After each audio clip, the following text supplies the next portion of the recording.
hope this time this works, because last time I recorded this whole video and my mic was off. So here it is again.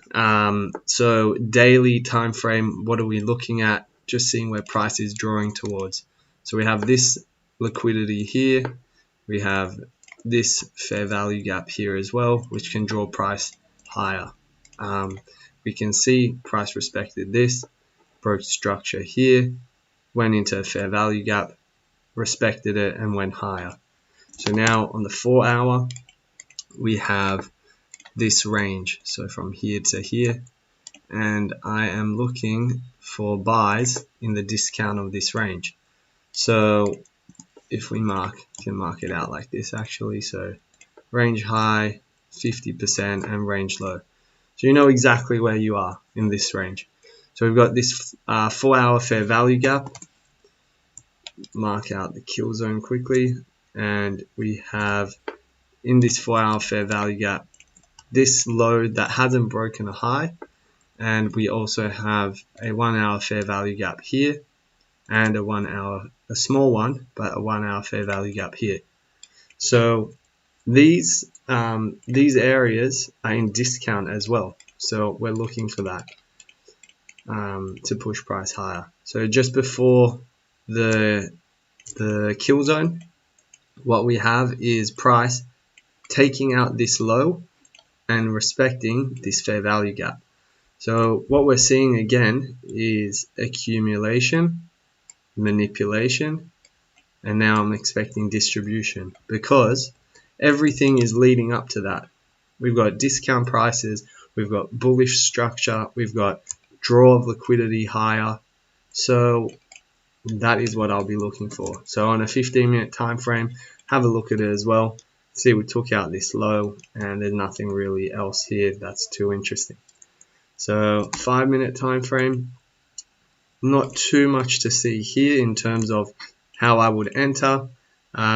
So I'll have to go now to a 1-minute time frame. So going now to the 1 minute, what I can see is price is, well, for a break of structure, it would have to break here. So I need to figure out how I'll enter another way. I've also got this trend line liquidity supporting that we're moving higher. Price, so what it does, pushes up, creates a fair value gap and an order block.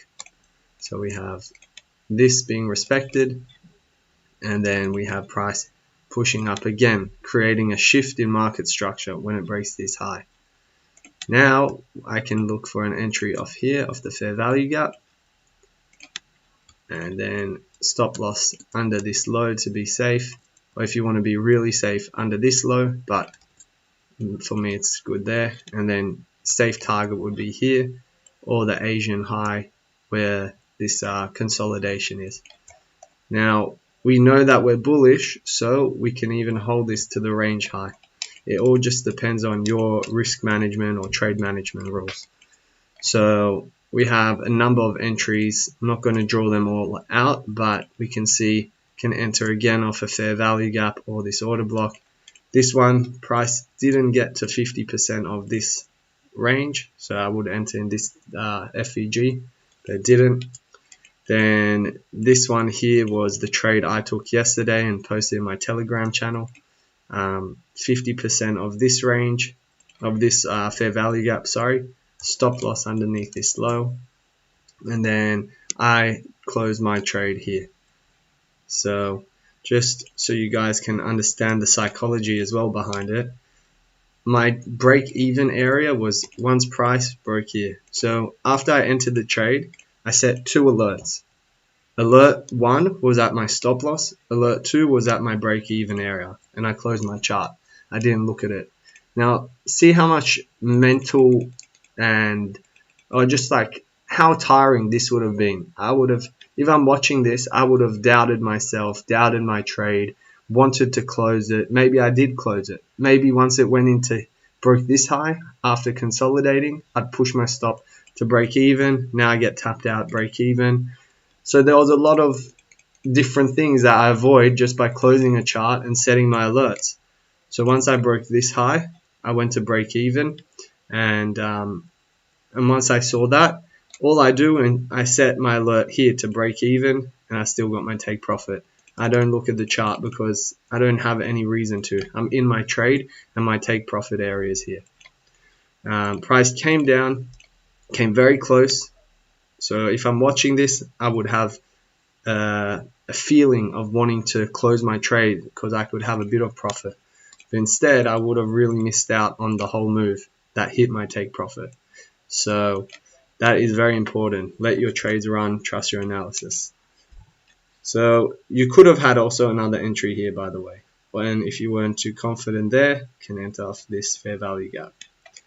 And yeah, so this is price now is pushing up. So targets again at the best I would go for there. And yeah, fair value gap could enter there. Price takes out this low, and then creates a fair value gap here. Now you could enter directly off this, or if you want to wait for a confirmation entry, you might want to wait to enter off this fair value gap. Now it's not in the discount of it, but we have to take things into consideration. This stop loss is 3.6 pips, and once we are returning from here and going back up, the next targets realistically are going to be all of these. So at the worst, you're going for 4R, and then you can probably hold it all the way there now. So I would take this trade because the risk to reward makes sense. But I already took this trade and then I went off the charts. So that's our London session done. We'll clear this away, make it nice and neat, and then get into New York. So New York kill zone, mark that up. So we know all this happened. And now going into it, we had, oh geez, that wasn't meant to go that far. Alright. So New York kill zone. If you look carefully, you'll see this low right here is liquidity. Why? It never tapped this order block. You can see the gap between the two. If you go like this, you don't see it. You need to look carefully. On the 5 minute, again, we have this low, and we have the 5 minute order block here as well, which is being respected, and we can see it is in discount of this range. So it's more or less the same thing over and over that repeats. We can see accumulation, manipulation. Now we expect distribution because of this stuff. We don't just look for this pattern. It has to have whole story and context behind it. We have a break of structure now supporting our reasons with all of this. We have these equal lows here, which means we do not want to take a trade anywhere in here because equal lows are likely to get swept. We then have this fair value gap and this one here. So for me, I'm happy to take my trade there, and target can be here, safe target for 3.6R. So we tap into the area and then price explodes upwards, and then now we can target even here as take your profits here or partials and then let the rest run, because price can always do this, come back, maybe hit us at break even and go back up, or it could even go like this, sweep lower and go back up. So I like to be safe and take my profit while it's on the table. So now price went here, and I was looking for a reaction of some sort once we got above, where was that daily high? Yeah, over here. So this was the weekly fair value gap as well, daily high. So I was wanting to see a reaction from there. Although price did not give one. Price just kept pushing up, pushing up, pushing up, and eventually got into that daily fair value gap that I also outlined. And then it came to the end of the session, and what we can see, so I wouldn't take this trade, right? One, because it's out of my kill zone, so I can't. That's the first reason and only reason I'm not taking it. But let's say it wasn't out of kill zone. I do want to show you guys. Yeah, 5-minute break, but on the 1 minute, I'm looking at the range. So I'm looking at this range. You can see we've swept this high, draw my premium and discount. So I'm looking for a trade above here. All I can really see that's nice is this 1 minute close of this fair value gap, but I want to see an order block as well, or something cleaner. So over here we have a really nice clean order block. So I will look for an entry here. Stop loss can be there, and yeah, that would be pretty much the trade. So price taps into it. Now on a 5-minute time frame, what I'm looking to do is I'm looking to go break even after this breaks here, because that's my rules. So what happens now, price goes up, breaks, I go break even, and then price shoots up. So this trade would have been a break even trade. Nothing I can do about it. It followed my rules, and that's that. There was FOMC, so all of this, so trend line, liquidity, and over here as well. So if I remove this, we have an area of consolidation.